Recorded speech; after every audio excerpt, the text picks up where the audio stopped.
As you enter the space, the first piece you come across is titled Ascension.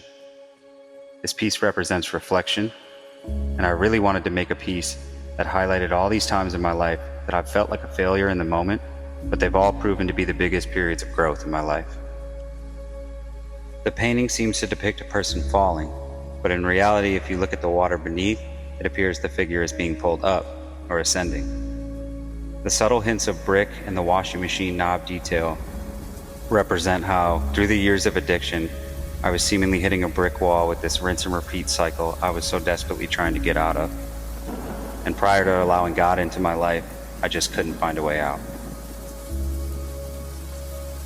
If you take a right and turn back the direction that you came, you'll come across a piece titled Under the Shadow.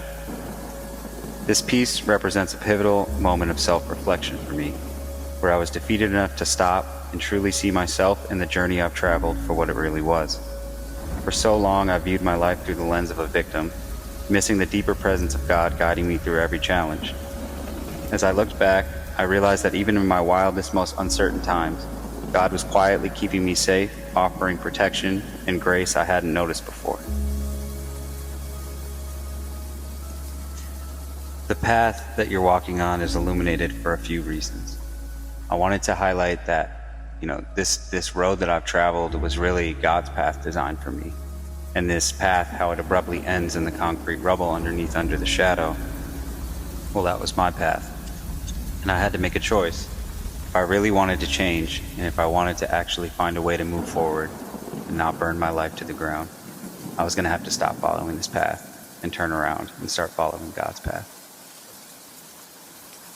The next piece you come across is titled Innocence.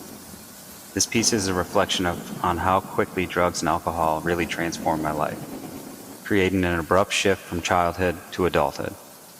The innocence that should have defined my youth was suffocated, leaving my inner child gasping for air. The rebar and stone symbolizing the hardening of the world around me, it represents the grip that drugs and alcohol had on my life.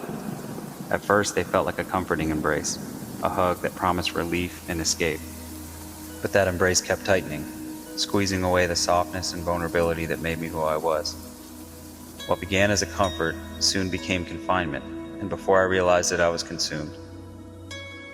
A balloon is fragile and delicate, just like our innocence. It only takes a moment, a sharp edge, or a careless touch for it to burst and be lost forever.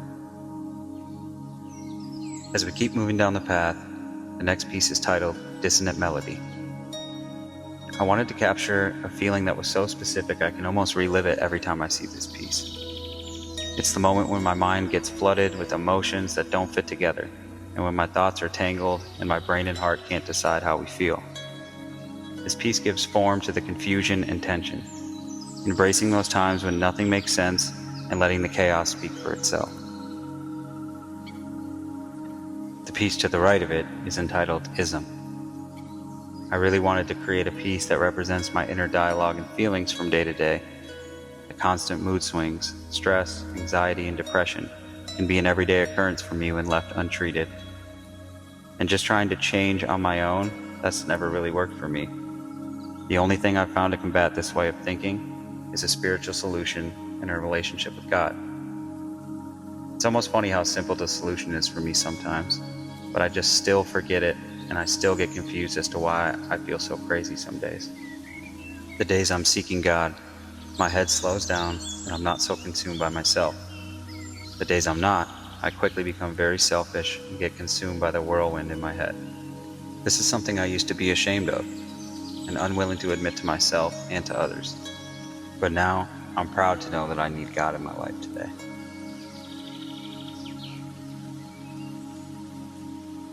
As we come to the end of the hallway, this piece is titled Ego Death. The piece was inspired by an experience that I had in my first few months of getting sober, a journey that began with a hard look in the mirror. I had to surrender my ego and embrace honest self-reflection. I realized that true change required me to stop blaming others and admit that I was the problem. Letting go of the victim mindset that I talked about earlier, I had to confront my mistakes and flaws with humility, and I asked for help from a higher power to transform these behaviors. As a result of going through this process, I started being able to love who I saw looking back at me in the mirror again. And that hadn't happened in a very long time. Now, as you turn the corner, those lights will probably attract you to want to stay to the left. Now, I'm going to ask you to just turn to your right. The piece that you see on the right is titled Restore My Soul. The piece represents all the years of trying to do life on my own terms, or my way.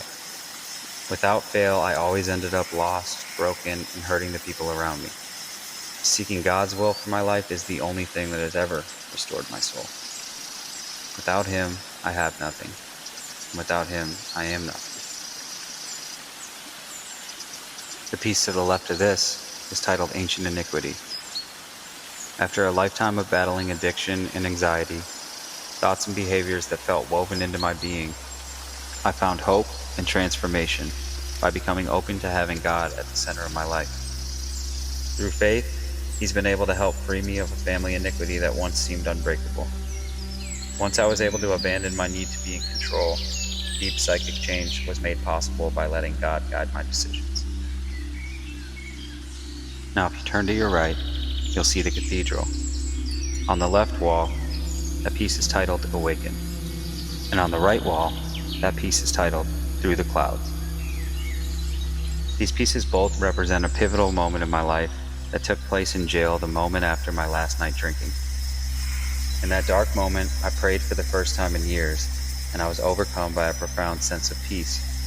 A feeling that was so unfamiliar, I hardly had words to describe what I was feeling. I had this overwhelming feeling that if I continued down the same path, I would either die or end up in prison. The very fate the tombstone shape of the piece alludes to. Yet through this prayer, I felt a light break through the darkness, filling me with hope and belief that God would lift me up through this difficult time and help me change. Now, if you look at the center wall, you'll see a set of 3 masks. Those are one piece, and that piece is titled Wall of Deceit. This piece represents the many years of my life and my addiction when I concealed my true self behind a mask of endless lies.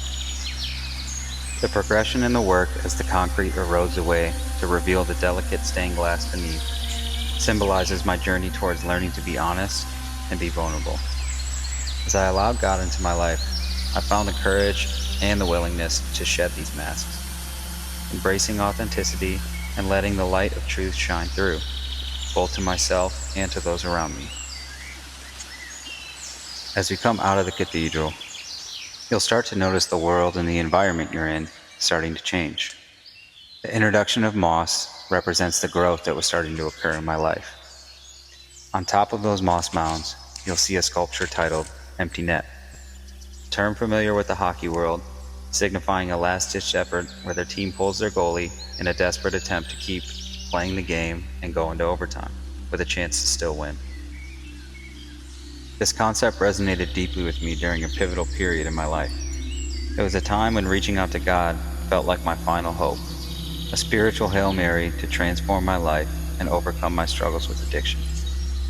Despite numerous failed attempts to conquer these challenges on my own, I realized that surrendering to a higher power was my only path to salvation.